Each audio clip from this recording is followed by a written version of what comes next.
The three major frameworks of humanity, based on lectures of materialism and the dialectical method by Maurice Cornforth, free on Marxist.org.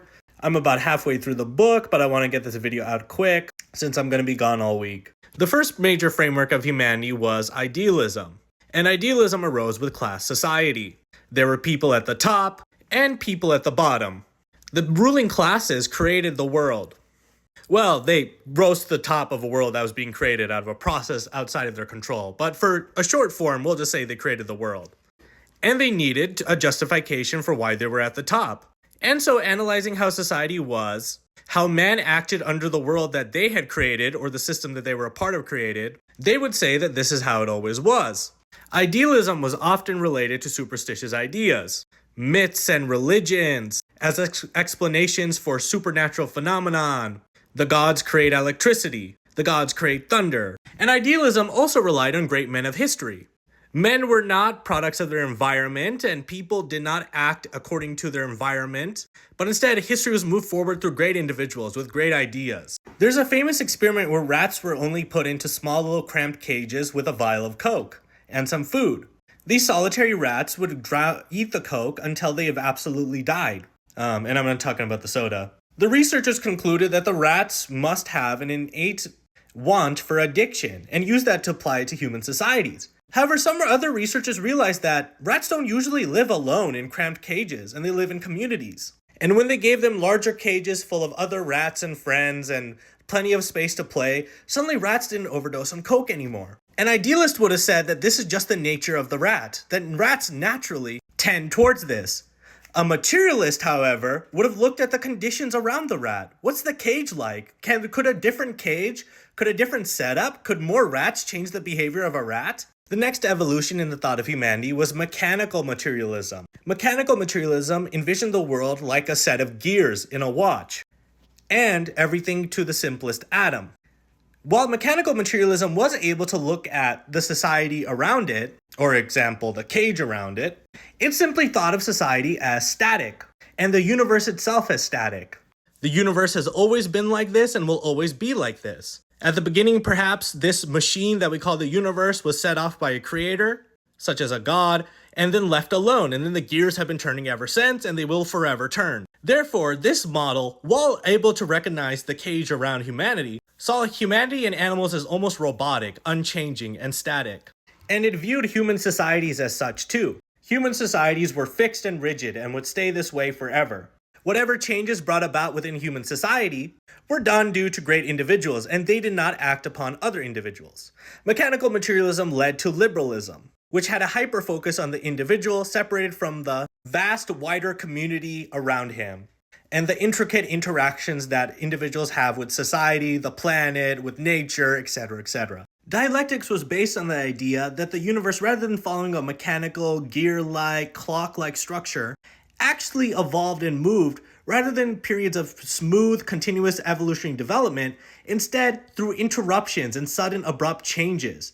The emergence of new stages in development would take place when conditions for them had matured, by breaks in continuity and from leaps of one state to another. As Hegel would say, it is as in the case of the birth of a child, after a long period of nutrition in silence, the continuity of the gradual growth in size, the quantitative change, is suddenly cut short by the first breath drawn. There is a break in the process of qualitative change, and the child is born. So in Hegel's example, a baby is chilling in a mom's womb. He's not having that many great qualitative changes, which is a change in the state, but rather quantitative changes, right? So small changes and reforms, such as nutrients being given to him by his feeding tube, and suddenly he's shot out of the vagina, and a great qualitative change happens in his surroundings. He lets out his first breath of air. A great qualitative change and sudden shift has been forced. Human society is like this too. This could be feudalism, and the birth could be capitalism. Rather than in mechanical materialism, where this was a smooth, continuous evolution, robotic-like, the transition to capitalism was actually very violent, abrupt. It broke a lot of systems. There were revolutions that had to happen. Humanity had to be shot out of a vagina or something, I don't know. Dialectical materialism, then, is materialism that recognizes that the universe is in a constant flux, in a constant change, and is evolving through contradictions and ruptures. As Friedrich Engels described dialectical materialism, it is the recognition of the contradictory, mutually exclusive, opposite tendencies in all phenomenon and the process of nature. This alone furnishes the key and self-movement of everything in existence. It alone furnishes the key to the leaps, to the break in continuity, to the transformation into the opposite, to the destruction of the old and the emergence of the new. In science, this is a chemical reaction. You put baking soda and vinegar into a beaker, two opposites meet, and they react, and out comes carbon dioxide gas. A big change, a big qualitative change. E equals mc squared is dialectical materialism. Rather than the old mechanical materialism of viewing everything as simply just atoms, Einstein was able to recognize that mass and energy itself are the same thing.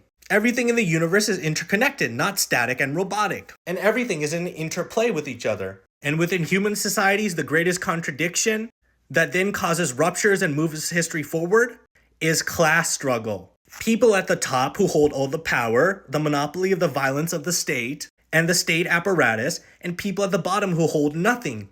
And yet the people at the top rely on the labor of, in some form or another, whether it's feudalism or slave labor or currently capitalists and workers and wage labor. And tensions between these two classes, the ruled and the rulers, leads to contradiction, unity and between opposites then breaks, and big bombastic changes into new systems. That is how humanity went from a slave mode of production under Greek and Roman times, where the rulers owned vast arrays of slaves. The contradiction and struggle between them led to a break into feudal times where there were fiefdoms and peasants and big emperors who owned all these lands and rented them out.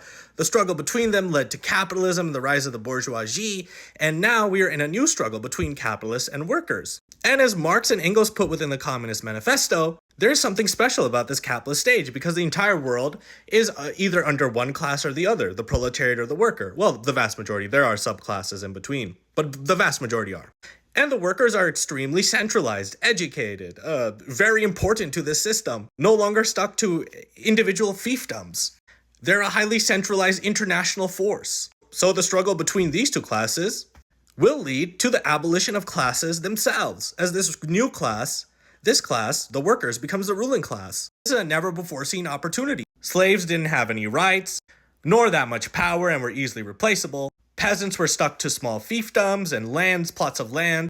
They could not organize internationally, so if some peasants overthrew their rulers, they could easily get invaded again by other surrounding armies and fiefdoms. But the proletariat is an internationally united thing, under one banner. Finally, dialectics recognizes that we on Earth are all connected. There is nothing in the universe that happens in isolation to each other. There are no great men of history that simply just make history. They are results of their rat cages, and they can only act in accordance to their rat cages, but they can change the conditions of the cage itself through revolutions, through big quantitative changes, through conscionable action. However, everybody's actions are ultimately set within rat cages, within the materials that are available within them, and we are all interconnected. Nobody acts alone, nobody acts in isolation. So let's create a nice rat cage for ourselves, or maybe even get rid of the cages altogether, so all the rats can scurry around and be free without cocaine.